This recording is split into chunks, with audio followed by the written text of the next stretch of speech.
Hello and welcome to the Indian Spectator. My name is Abhyuday Sharma.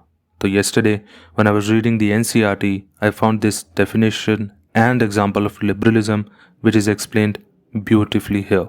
We are always talking about the liberals, but do we actually know the bookish definition? Let's try to understand it.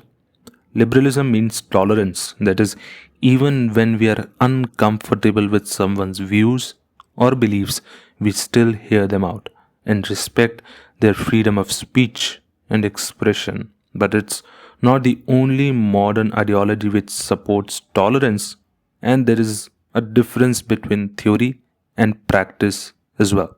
Now, there are few traits which one can identify with liberalism. For example, the priority of individual liberty. So, let's say if someone belongs to the LGBTQ community and his or her parents disapprove of such social union or marriage, the partners involved will say, "That's my decision. Me as an individual will decide what's best for me."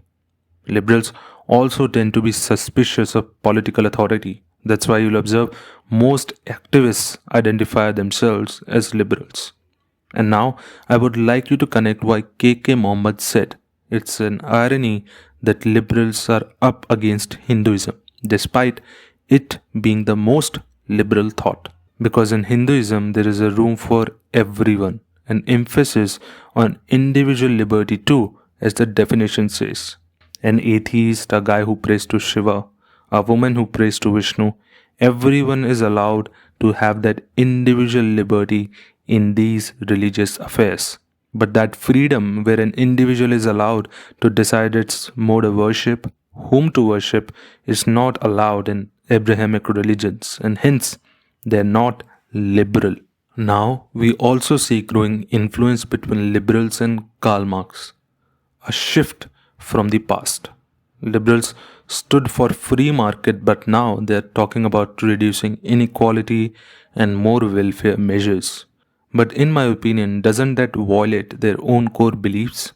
That when I stand for the individual liberty, how can I compel the state, which represent the society, to take welfare measures for me or the peers? On one hand, I don't want the society to dictate terms, while on the other hand, I'll dictate the society.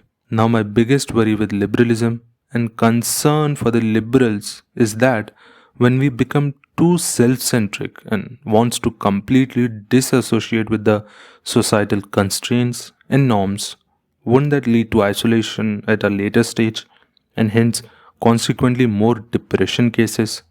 To conclude this video, we as units of the society, be it liberals or conservatives, we should evolve a common, globally accepted, ethical moral framework where instead of more clash, there is cooperation and peace. Till the next time, take care.